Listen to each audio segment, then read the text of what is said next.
खाली घर में तो खाली मैं सोचो कि टावर का प्रॉब्लम रखी ना कहाँ जान ले नहीं ना टावर का ला नहीं गोटा उले लावेल से कहाँ जान ले मोर तो एयरटेल के आवेल नहीं ले तो हम कैसा देखे मेरा टावर का प्रॉब्लम देखे नहीं यार मैं चल तो एक्सचेंज करा वो एक्सचेंज कर लिया आली टावर का प्रॉब्लम नहीं जान ले टावर नहीं आल घर आ मेरा नहीं लागे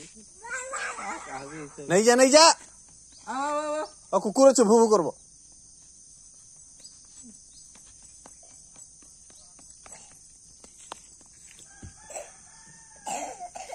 कुकुर आसुची देखु छु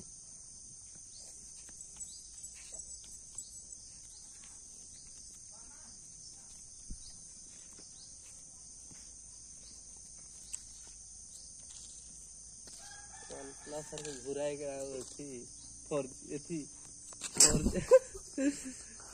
4G मोबाइल ही नहीं 5G घुराए के कहाँ हमारा ही कहते हैं ना 5G मोबाइल कौन दिन टावर आई 5G की नहीं मुश्किल है हाँ बेटा हाँ बेटा टावर प्रॉब्लम होता है तो कोनो जगह में भी होता है नहीं वो तो सोचेंगे से घर में परेशान हो जाऊं